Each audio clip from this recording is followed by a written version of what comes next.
Hey y'all, it's your girl Millie Chun, and I'm going to get into a little of Love and Marriage Huntsville. The premiere comes on Saturday, right? I'm going to play some clips. We're going to talk about it, and I'm going to play some of my interview with him about 2 years ago. And it's kind of telling. Like, was Martell and Sheree's relationship really a business deal? And also, how does Carlos feel about the blackouts? I got it. Let's go. Well, see, I haven't talked to Nell. Is that what it was for? I think they said it was for a text message. I have no idea what that text message looked like. Martell going to jail, I don't agree with it. So Stormy had gone in and she was talking to Nell, and she was like, have you heard what's going on? And you heard Nell say that she hasn't talked to Mel, and you heard her say that she doesn't agree with Mel sending Martell to jail. I really and truly thought Nell was on Mel's side. I really and truly 100% thought that she was on her side. And it just has been clear, even since before the show has come back on, that she's like, it feels like she's on a different side. I'm not trying to throw Nell to the wayside yet, but let's get into the ending of what she says. Hold on. I feel like if something can be resolved, you should not send your ex to jail. But it's easy to say how you feel when it's not you. But until you're in those shoes, you really cannot say what you'll do and what you want to. Now, that part was 100% correct. You don't know what you will do if you're put in certain situations. It's either fight or flight sometimes, right? And for her to say that she doesn't agree with it because she feels like that's something they could have worked out, you don't know what Mel is really going through because you haven't talked to her. So, I don't know. I don't know how to feel about that. I really and truly don't know. Y'all let me know how you feel. Let's get into Mel talking to her brother Marcus. This was back in August, no later than probably the first part of September, when I literally went and took the evidence and to the magistrate to sign for the warrant. I could have, honestly, I could have been on some, hey, he's here, come pick him up. Or, oh, I know he's at home right now, go get him. You know what I'm saying? But you know me, I always feel like divine timing. That's if you let God be God and do your part, but then back up and let God do the rest, everything happens when it's supposed to, how it's supposed to, and that's what I was on. At times, I ain't gonna lie, I was wondering, I was like, why they ain't got him? So Mel is here explaining to Marcus how all of this got going. Whatever he sent her, she felt a certain way.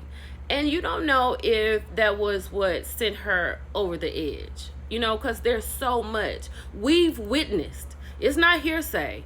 We have literally witnessed so much that Martell has done. We don't know what her mental state is. Like, y'all, I can't take no more. Lock him up. You know what I mean?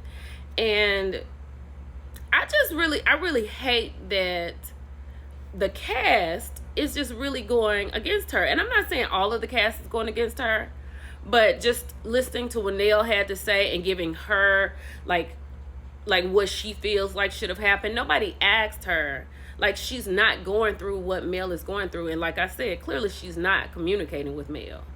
And when she does communicate with Mel, she communicates with her in reference to Martell. Like, she's on his side. Why you got these babysitters? Can y'all work this out? Mel, why you doing the name change? You know I talked to him earlier. Why are you talking about a name change? So the next thing I'm going to get into is my interview with Carlos. And the first part is what I was talking about at the beginning of this video, like the Sheree and Martell situation. Was it a business situation set up by Carlos? Let's go. Could we have a crossover event? I know Bravo. All I'll say is this. The Carlos King effect is around. And you can't. Could Martell and Sheree been part of the Carlos King effect? Like, was it a business deal? It was in the papers, right? It was in the court documents. And when she was on, when Martell was on the Real Housewives of Atlanta, they seemed more like a couple.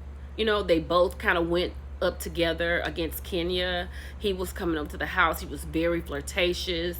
She had somebody cooking dinner for them. They made these little jokes, blah, blah, blah. But when she was on Huntsville, she was like a cousin. He did not introduce her to anyone. You saw Tiffany had to pull her to the side and have her own conversation.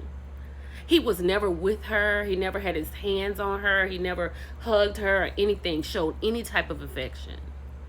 And then the day after, I thought Sheree was going to be coming downstairs in a robe. She ringing the doorbell. Like, what do you think about that?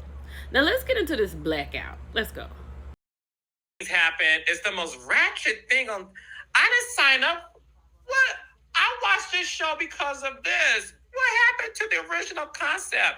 The only thing I would say is every episode y'all blacking out has been the highest rated episode of the season. So, know when I say I don't listen to anybody but my instinct of what my shows need to be, because at the end of the day, I created it. And I didn't ask y'all for help when I was creating it. So he's aware of everything going on. He's aware of the blackouts that long ago, because I think this interview was 2 years ago, right? And I'm sure he feels the same way now. And I know he's heard about the blackout. I'll be watching the show because I'm going to create content from it. But I don't know. I mean, I may be in for 1 or 2 episodes. We'll just see. Because the trailer was riveting. And if the first episode is the trailer, I don't know how long I'm going to be in it. But y'all let me know what y'all think about this. It's your girl, Millie Chan. I'll talk to y'all later. Bye.